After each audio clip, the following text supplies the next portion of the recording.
네, 여러분 저희 수업 들어가 보겠습니다.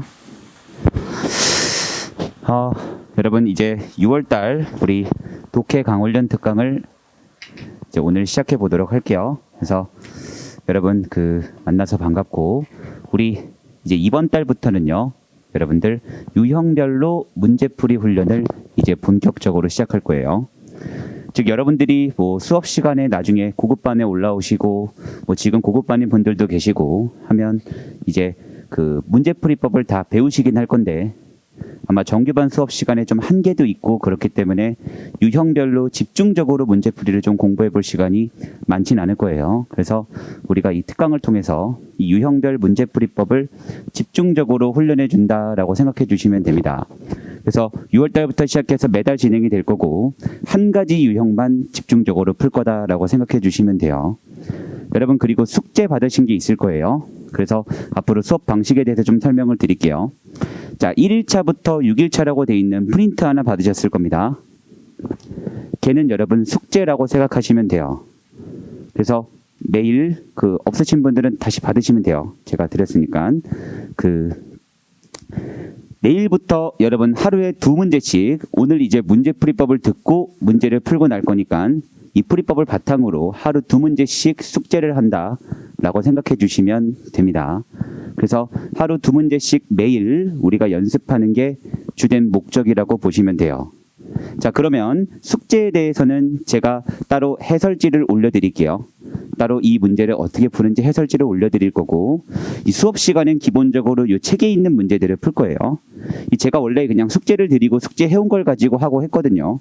근데 최근에 또 막 자격증도 몰려 있고 그래서 이 숙제를 못 하시는 분들이 많더라고요. 그래서 수업 시간에 문제 풀 시간을 그냥 따로 드리도록 할게요. 책에 있는 문제들은 굳이 또 풀어오실 필요 없습니다. 여러분들은 숙제할 때는 그 숙제에 있는 문제들만 하루 2문제씩 연습한다라고 생각해 주시면 돼요. 그래서 숙제를 하는 방법은 잠깐 우리가 해보면요. 첫 번째로는 바로 2문제를 푸는 거예요. 자, 여기서 중요한 게 있습니다. 자, 문제를 푸는데요, 시간을 재지 마세요. 즉 몇 분 안에 풀겠다라고는 재지 마세요. 근데 스탑워치를 한번 누르고 문제를 풀어보세요. 그리고 시간에 대해서 아무 신경 쓰지 마시고 풀이법에 맞춰서만 문제를 푼 다음에 답을 내겠죠. 그러면 옆에다가 걸린 시간은 적어두세요. 즉 여러분 거꾸로 가는 겁니다. 몇 분 정해두고 그 시간 안에 풀겠다라는 생각이 아니라 최대한 천천히 풀 수 있는 만큼 다 동원해서 푼 다음에 역으로 그렇게 푸는데 몇 분 걸렸는지를 적어두시면 돼요. 나는 풀이법대로 문제를 푸는데 예를 들어 3분이 걸렸다. 그럼 옆에다가 3분이라고 적어두세요. 걸린 시간이 줄어드는 걸 보시면 돼요. 즉 여기서의 중심은 뭐냐면, 여러분들이 문제풀이법을 정확히 익힌 상태로 그게 줄어야 돼요. 풀이법이 정착이 안 된 상태로 억지로 시간을 줄이겠는 노력은 아무 의미가 없습니다. 정확한 풀이법으로 시간이 줄어야 돼요. 그러니까 몇 분 걸렸는지를 적어보세요. 그리고 그 시간이 조금씩 줄어드는 걸 확인하시면 됩니다. 그래서 이렇게 여러분들 해주시면 되고, 두 번째로 이걸 하셨으면 두 번째로는 채점해야겠죠. 채점을 하고 또 틀린 걸 다시 풀어보세요. 그래서 답 찍지 마시고 다시 한번 푸는 거죠. 그래서 다시 한번 풀어보시면 되고, 세 번째 또 틀리는 게 있겠죠. 또 틀리면 자, 답을 찍어두고, 이게 숙제법이에요. 답을 찍어두고 역으로 근거를 찾아주시면 됩니다. 그리고 네 번째로 여러분 안 길죠? 숙제가 길지 않으니까요. 바로 지문, 구조 분석 플러스 단어 암기를 해주시면 됩니다. 이렇게 한 지문을, 두 지문을 아주 꼼꼼하게 여러분들 복습해 주시고 숙제해 주시면 돼요. 독해 공부는 기본적으로 질이 아주 중요해요. 양이 중요한 게 아니라 질이 중요합니다. 한 문제를 풀어도 내가 얼마나 보려고 노력했냐에 따라서 다음 문제에서 달라지는 게 독해라고 생각하시면 돼요. 그러니까 많은 문제를 풀어야겠다라는 강박관념 같은 건 가질 필요가 전혀 없고요. 대신에 한 문제라도 대충 넘어가면 내가 배울 수 있는 게 없다라고는 생각해 주실 필요가 있어요. 그래서 이렇게 순서대로 맞춰서 여러분들 좀 숙제를 해주시면 됩니다. 매일 해주셔야 돼요. 매일 해주셔야 되고, 뭐 시간이 안 되는 분들은 어쩔 수 없지만 되는 분들은 꼭 매일 해주세요. 하루 2문제씩 연습한다는 생각으로 따라와 주시면 됩니다. 저도 여러분 그 문제를 구조 분석을 해서 매일 올려드릴게요. 내일부터 이제 숙제 자료들에 대해서 1일차, 2일차, 3일차 분석한 것들을 제가 올려드릴 테니까 그거 보고 또 지문 구조 분석이 어떻게 되는 건지 한번 확인해 보시면 됩니다. 이렇게 여러분들은 숙제해 주시면 돼요. 그래서 앞으로 매주 숙제가 나갈 거고 그 숙제들은 매일 2문제씩 내가 연습해서 이번 한 달 동안에 확실하게 잡겠다라고 생각해 주시면 됩니다. 됐죠? 이게 여러분들 오늘 말씀드리고 싶은 이 숙제 방법이었고요. 자, 그래서 이번 한 달 동안 여러분들은 어떤 걸 공부하시게 될 거냐면 일치, 불일치 유형을 공부하시게 될 거예요. 두 번째로 추론 유형에 대해서 공부를 할 거고, 세 번째로는 밑줄친 말의 의미를 찾는 지칭 추론 유형들, 이렇게 여러분들이 구체적으로 좀 찾을 필요가 있는 유형의 문제들, 그리고 편입에 가장 많이 출제가 되는 이런 문제 유형들을 어떻게 풀 수 있을지에 대해서 차근차근 한번 정리를 좀 해보는 시간을 이 한 달 동안 가지시게 될 겁니다. 그래서 여러분 잘 부탁드리고, 힘드신 거나 모르는 거 있으시거나 하시면 언제든지 저한테 질문해 주세요. 자, 그러면 우리 이제 책으로 가서 우리 문제풀이 한번 시작해 보도록 할게요. 30페이지로 가주세요. 30페이지. 그래서 오늘 첫 시간이기도 하고 여러분들이랑 한번 이 일치 불일치 유형에 대한 문제풀이법을 다시 한번 아주 자세히 설명한 후에 한번 우리 책에 있는 문제들을 한번 풀어볼게요. 여기 책에 있는 문제들은 제가 직접 선정한 문제들이기 때문에 좀 어려운 문제들도 있어요. 그래서 이 책에 있는 문제들은 같이 한번 도전해 본다는 마음으로 수업 시간에 한번 해보도록 하겠습니다. 자, 일치 불일치 유형이에요. 이제 한번 시작해 볼게요. 그래서 글의 내용과 일치하는 걸 고르시오, 또는 글의 내용과 불일치하는 걸 고르시오, 이런 유형의 문제를 우리가 일치 불일치라고 합니다. 자, 일치 유형이 있고요. 추론할 수 있는 것을 골라라 라고 묻는 유형이 있어요. 그리고 불일치 유형이 있고요. 그리고 추론할 수 없는 것을 골라라 라고 하는 유형이 있습니다. 그러면 우리가 이런 유형의 문제를 풀 때 절대 하면 안 되는 생각이 있습니다. 이렇게 일치하는 걸 고르고 불일치하는 걸 고르는 문제를 풀 때 절대 하시면 안 되는 생각은 뭐냐면 얘를 찾아가지고 풀겠다는 생각이에요. 그 생각은 마지막에 하는 거예요. 이 선지가 지문에 어디 써 있지? 를 찾아서 잘 찾아가지고 문제를 풀겠다는 생각은 더 이상 어찌할 수 없을 때, 어떻게든 해야 될 때 하는 최후의 수단일 뿐 우린 절대로 그 방법을 먼저 가면 안 돼요. 왜냐하면 이 문제는 여러분들한테 숨은 그림 찾기를 묻는 문제가 아니에요. 한번 잘 찾아봐라 라는 걸 묻는 문제가 아니기 때문에 우리도 그렇게 접근해서는 안 된다는 얘기예요. 그 무엇보다도 가장 디테일한 내용을 묻는 문제가 일치 불일치 문제라고 생각하시면 됩니다. 근데 그런 세부적인 내용을 묻는 문제에는 반드시 어떤 얘기가 같이 포함되어 있죠. 주제가 같이 포함되어 있겠죠. 그렇기 때문에 여러분들은 이 문제를 풀 때 제일 먼저 어떤 생각을 하면서 접근해 주셔야 되냐면 주제를 생각하면서 접근해 주셔야 돼요. 이게 무슨 말이냐면 여러분들이 자 이제 일치 문제가 나왔어요. 글의 내용과 일치하는 걸 고르시오라는 문제가 나오고 1번부터 4번까지 선지가 나왔다라고 해볼게요. 그랬을 때 여러분들이 이 선지들을 보면서 아씨 얘가 어디 써 있지? 이런 걸 찾는 게 아니라 정답은 이런 얘기가 정답이 되겠다 라는 게 정해진 상태로 선지를 볼 수 있어야 된다는 얘기예요. 그리고 그걸 정할 때 여러분들이 이 지문의 주제를 가지고 정하고 들어간다는 얘기가 되는 겁니다. 그래서 여러분 일치 문제나 추론 문제를 보시게 되면 어떤 생각을 하시면 되냐면 주제에 해당하는 게 정답이겠다라고 생각을 해주시면 되고요. 불일치 문제나 추론할 수 없는 것을 묻는 문제가 나온다면 주제랑 정반대되는 것들이 정답일 수 있겠다라고 우리는 생각을 하면 되는 겁니다. 그래서 기본적으로 이 생각이 먼저 마음속에 깔려 있어야 돼요. 즉 여러분들은 선지들을 볼 때 안 찾고 풀 수 있으면 안 찾고 푸는 연습을 해야 된다는 얘기예요. 안 찾고 풀 수 있는 문제는 앞의 내용을 안 찾고 풀 수 있어야 된다는 얘기를 지금 제가 하고 있는 겁니다. 그래서 요거 기억해 주시면 되고, 그래서 주제가 정답일 수 있겠다 또는 주제랑 정반대되는 게 정답일 수 있겠다라는 생각을 가장 먼저 해주시면 됩니다. 그리고 이렇게 해서 안 보이면 그때 가서 우리는 어떤 생각을 하는 거냐면, 그러면 이제 찾아봐야겠다라고 생각을 하셔야 되는 거예요. 됐죠? 자, 그래서 여러분 조금만 더 들어가 볼게요.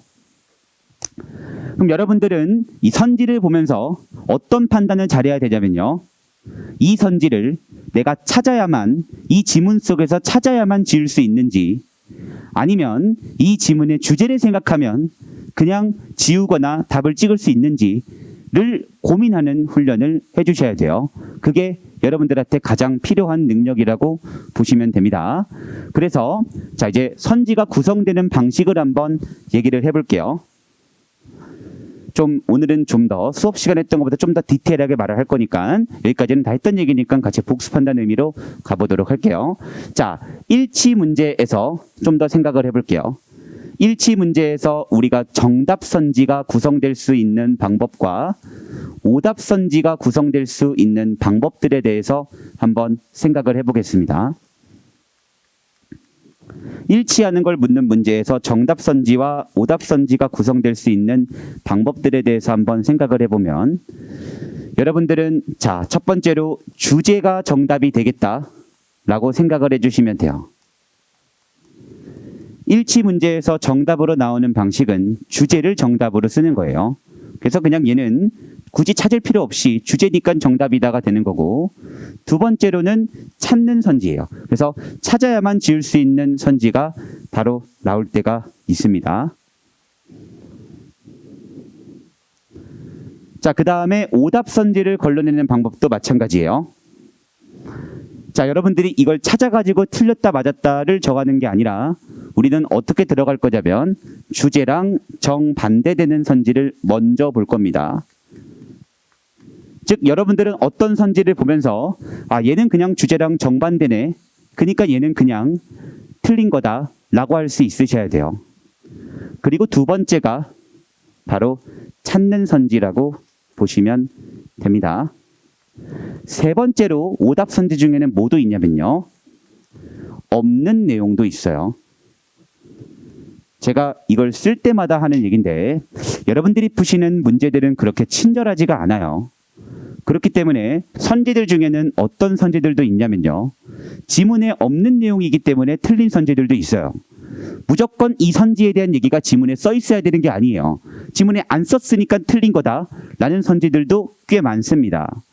그러니까 여러분들이 애초에 찾는 게 중심이 되면 이런 선지를 지울 수가 없어요.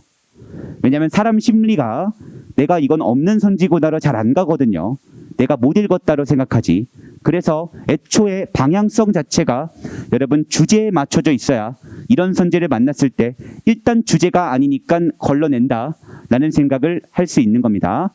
됐죠? 그래서 이게 여러분 불일치 문제는 여기 그냥 정반대로 바꾸면 돼요.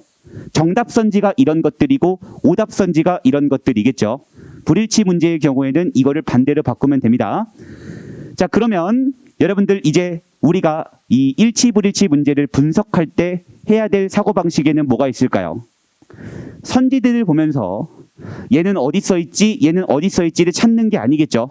이제부터 여러분들은 얘를 그냥 지울 수 있는지 아니면 얘를 찾아야만 지을 수 있는 선지인지를 판단하는 훈련을 좀 해주셔야 돼요. 그냥 이 근거가 어디 있을까를 보려고 하는 게 아니라 얘를 내가 그냥 지을 수 있는 선지인지 아니면 얘는 지문 속에서 꼭 찾아야만 지을 수 있는 선지인지에 대해서 생각해 주셔야 된다는 얘기가 되는 겁니다. 됐죠? 앞으로 여러분들 그 숙제하실 때도 마찬가지예요. 선지들을 보시면서 얘를 찾아야 되는 선지인지 아니면 그냥 주제만 생각해도 지을 수 있는 선지인지를 꼭 생각해 보세요. 이걸 잘 안 하세요. 이걸 하셔야 돼요. 시험장에서 그냥 지울 수 있는 것들을 바로바로 지우고 가기 위해서예요. 그래야지 여러분들이 쉽게 볼 수 있을 겁니다. 자, 그래서 이런 식이에요. 자, 일치 문제를 가지고 예시를 한번 들어드릴게요. 선지는 이렇게 구성이 될 수 있는 겁니다. 여러분들 첫 번째로 보시면 바로 1번 선지가 정답이라고 하고 얘가 주제예요. 그리고 2번부터 4번까지를 보니까 전부 다 주제랑 정반대 선지가 나와 있어요. 어때요? 그럼 여러분들은 여기서 찾을 게 아무것도 없겠죠? 지우고 얘를 찍으면 돼요. 이런 식의 문제들이 아주 많다는 뜻이에요. 그리고 상위권 대학교로 갈수록 이렇게 됩니다. 상위권 대학교로 갈수록 엄청 깊이 세부적인 내용이 아니라 바로 이 핵심적인 내용을 가지고 선지를 다 구성해요.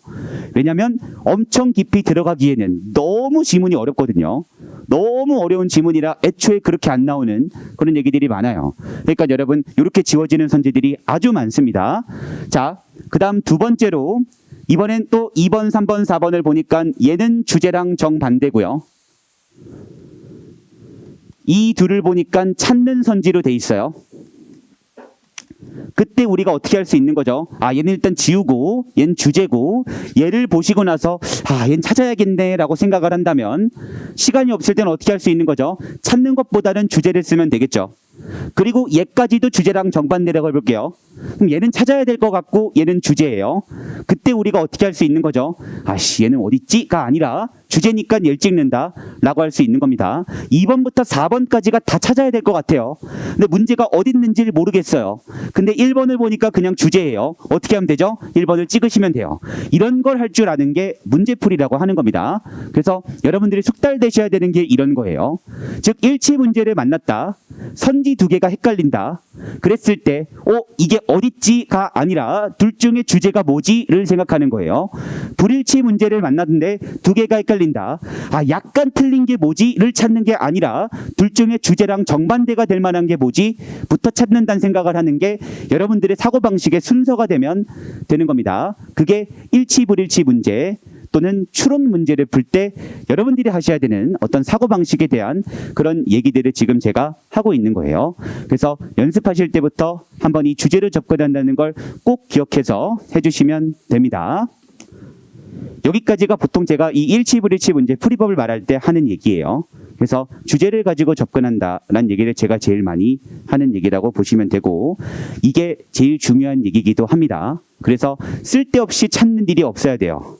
쓸데없이 지문을 보는 일도 없어야 됩니다. 쓸데없이 왔다 갔다 하는 일도 없어야 돼요. 그런 것들을 다 없애는 게 여러분들한테 중요해지는 거다라고 보시면 됩니다. 자, 근데 이제 여러분 오늘 우리가 좀 더 써볼 건 뭐냐면 그러면 여러분 찾는 선지를 한번 잘 찾는 팁을 한번 생각해 볼게요. 찾는 선지를 볼 때 우리가 어떻게 생각을 해야 되는지 자, 요거를 우리가 이제 한번 적어보도록 할게요. 그래서 큰 틀은 잡아드렸죠.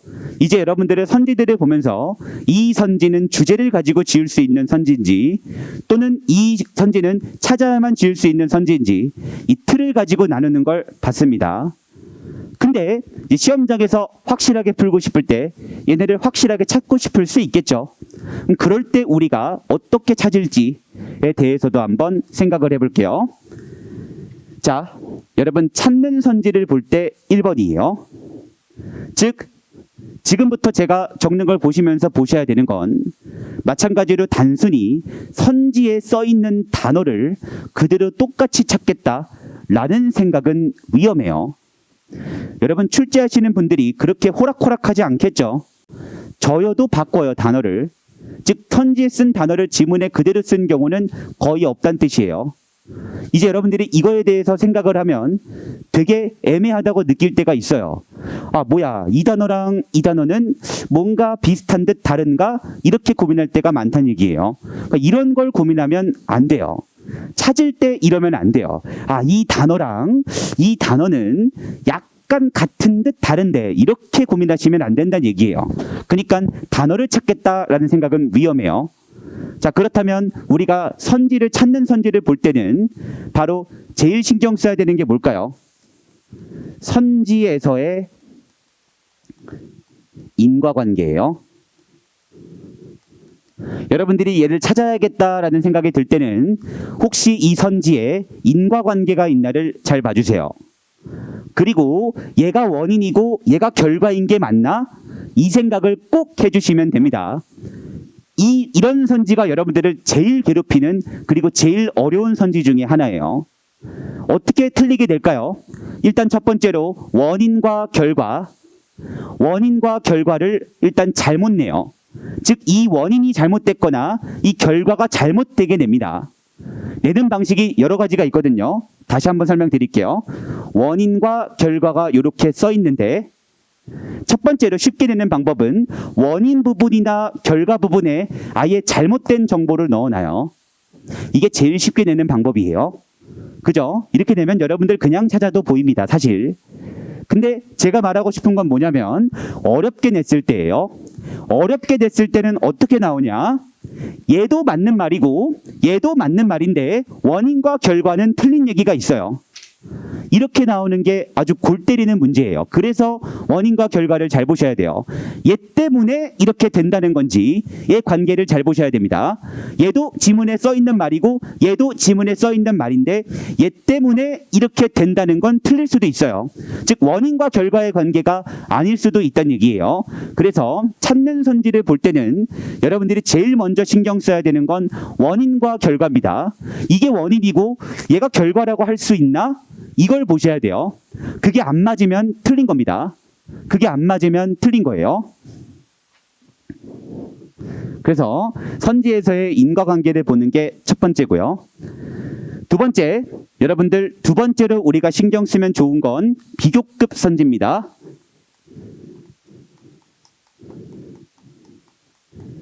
비교급 선지는 반드시 써 있어야 맞는 겁니다.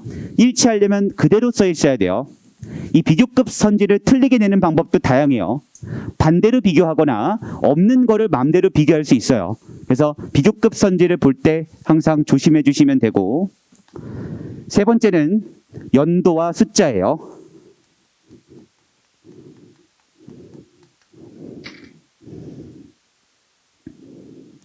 연도와 숫자를 가지고 장난치는 사실 어떻게 보면 제일 치사한 문제예요. 이런 문제가 제일 치사한 1977년도인데 선지는 1975년도 이렇게 쓰는 그런 문제가 아주 간혹 가다가 출제가 됩니다. 근데 여러분 이 트렌드라는 게 있겠죠. 이런 식으로 제일 안 나오고 있어요. 이게 말장난식의 선지들이 거의 없어지고 있습니다. 그래서 점점 더 이쪽으로 가고 있어요. 즉 점점 더 어려워지고 있다는 뜻이에요. 점점 더 여러분들이 혹시 수능을 보신 분들은요, 수능 국어 문제 같이 나오고 있어요. 점점 더 그리고 이쪽으로 갈 겁니다. 왜냐면 이런 문제는 사실 말장난 문제예요. 이걸 가지고 사실 독해력을 측정하기는 어렵습니다. 근데 이런 걸 가지고는 독해력을 측정할 수가 있어요. 왜냐하면 이렇게 내면 독해력이 안 되는 분들은 얘도 있는 말이고 얘도 있는 말이니까 얘는 맞는 말 같아, 이렇게 생각해 버리거든요. 원인과 결과의 관계가 틀린 건데, 그래서 점점 더 이쪽으로 가고 있습니다. 어쨌든 이런 선지가 아직은 나올 수 있으니까 이렇게 봐주시면 되고, 네 번째로는요 바로 비교 대조하는 지문이에요. 비교 대조 지문에서 특징을 반대로 쓴 거예요. 이런 것들을 조심해 주시면 됩니다. 비교 대조 지문에서 특징을 반대로 쓴 것들을 조심해 주시면 돼요.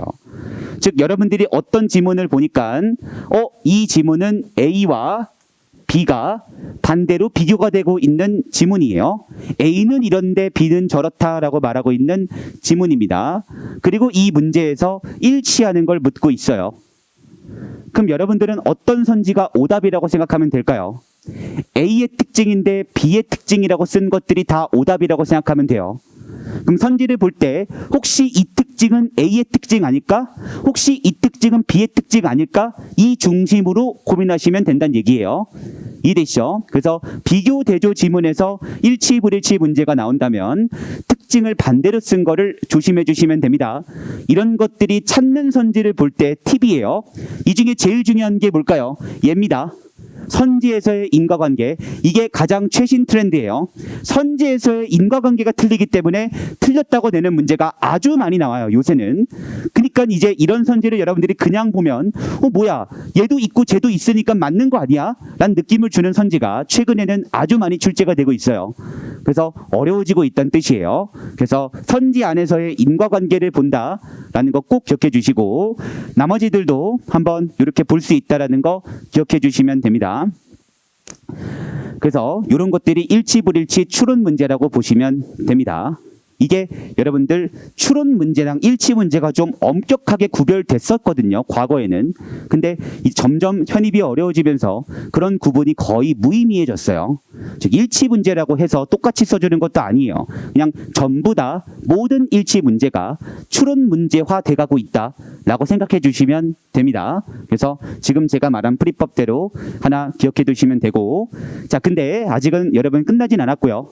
이게 이제 보통의 일치불일치 문제가 되겠고요. 자, 여러분 빈 공간에 하나만 더 적어둘게요. 일치불일치 유형 중에는 어떤 유형도 있냐면요. 바로 언급된 것을 고르시오. 언급된 것 또는 언급되지 않은 것, 이렇게 묻는 문제가 있어요.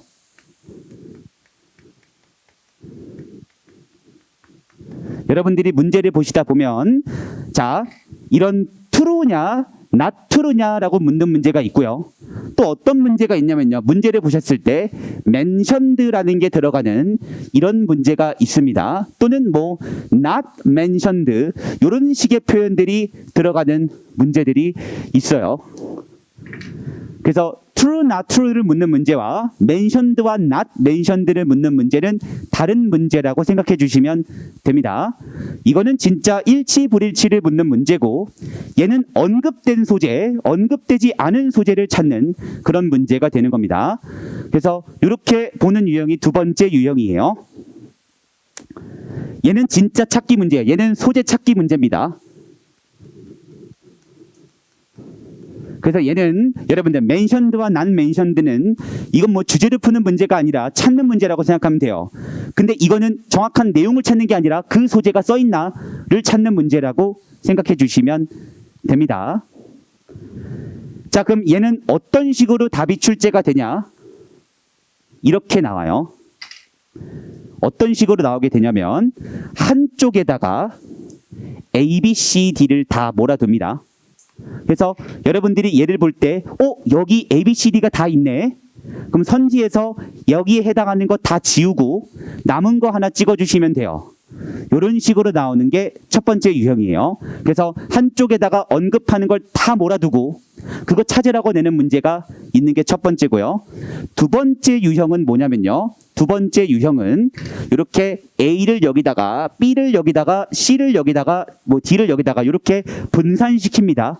그럼 여러분들은 얘 소재를 찾아가지고 이건 들어가 있네 라는 거를 고르는 문제. 그러니까 두 번째 유형이에요. 그리고 세 번째 유형도 한번 그려볼게요. 이 두 개가 가장 일반적인, 아직까지도 가장 일반적인 유형이고요. 지금부터 그리는 유형은 성대 스타일이에요. 이 성균관대학교가 2년 전부터 이 문제를 무조건 한 문제를 출제하고 있습니다. 어떤 식이냐면요. 바로 자, 선지가 5개라고 해볼게요. 선지 5개. 거기서 성대가 어떻게 나오냐? 바로 선지 3개는 A, B, C를 이렇게 몰아놔요. 그럼 여러분들 1번부터 5번까지 중에 자, 제가 천천히 보여드릴게요. 자, 지금 어떤 문제냐면 not mentioned 문제라고 해볼게요. not mentioned. 꼭 not mentioned 문제로 내더라고요. 이렇게 나왔어요. 그럼 여러분들이 이제 이걸 찾아야겠죠. 찾아보니까 3개가 있어요. 그 3개가 이렇게 지워집니다. 근데 2개가 보이지 않아요. 이렇게 나옵니다. 그때 하나를 뭘로 고려해야 되냐면 핵심 소재로 고려하면 돼요. 그럼 여러분들은 성대 문제를 풀 때 not mentioned 같은 문제가 나오면 3개는 찾아가지고 지우고 하나는 이 글의 핵심 소재로 지우고 핵심 소재로도 안 지워지는 하나를 답으로 찍으면 되겠죠. 이렇게 나오는 문제가 성대 스타일의 not mentioned 문제예요. 이거는 2년 전부터 매년 한 문제씩 꼭 출제가 되고 있습니다. 그래서 이렇게 풀면 많이 틀려요. 이 문제를. 왜냐하면 이 정답인 유선자 하나 있죠. 이런 선지를 당연히 어떻게 낼까요? 되게 상식적으로 비슷해 보이게 돼요. 즉, 이 친구들이나 얘나 별반 차이 없어 보이는 선지들로 씁니다. 그러니까 그렇게 보면 얘 혼자 딴소리 하는 것 같아요. 사실은 근데 4번은 여긴 없지만 이 전체 지문의 핵심 소재가 얘거든요. 그래서 이런 식으로 출제가 되는 게 또 성대 스타일의 not mentioned 문제다. 그래서 이런 문제들이 있습니다. 이 책에도 있으니까 한번 나중에 풀어보도록 할게요.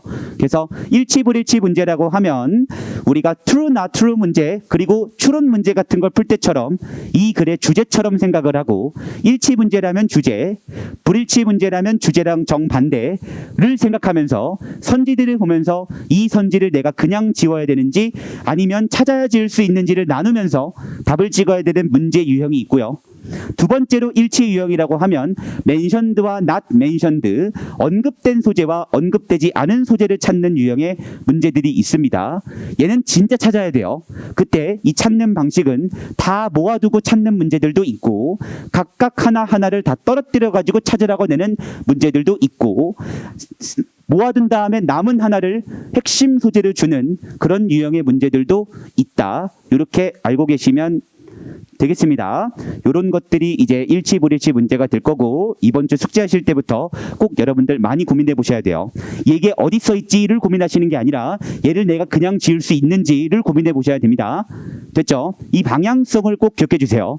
독해를 잘하고 싶다면 여러분들의 이 방향성을 기억하셔야 돼요. 시험장에서 그래야 아무 고민 없이 답을 찍을 거예요. 두 번째로 헷갈려도 이거겠다 찍었을 때 답을 찍게 될 겁니다. 그 방향성을 제가 지금 보여드린 거니까 이대로 꼭 고민해 주세요. 그래야지 나중에 안 틀릴 수 있습니다. 자, 여러분 우리 그러면 긴 말할 거 없이 문제로 가서 한번 풀어볼게요. 오늘 풀 문제들은 많이 어려우실 수도 있어요. 즉 지문 내용이 엄청 어려운 건 아닌데 여러분들이 읽었을 때 이거 답이 어떻게 되지 싶을 수도 있는 문제들이 꽤나 있을 겁니다. 그래서 한번 우리 문제를 풀어보도록 할게요. 자, 1번 문제부터 한번 우리 풀어보겠습니다. 그래서 32쪽으로 가시면 되고 1번 문제 돼 있죠. 1번 문제를 보면 위글의 내용과 맞지 않는 것을 고르시오라고 묻는 문제니까 불일치 문제가 되겠죠. 저라면 주제랑 정반대를 생각을 할 겁니다. 그리고 만약에 헷갈린다면 그 중에 주제랑 정반대가 뭔지를 꼭 고민해 보세요. 한번 이 문제 풀어보도록 하겠습니다. 자, 시간 제가 여러분 3분 정도 드릴게요. 천천히 드릴 테니까 대신에 꼭 맞아보세요. 그래서 1번 문제부터 우리 문제풀이 한번 시작해 보겠습니다. 시작해 주세요.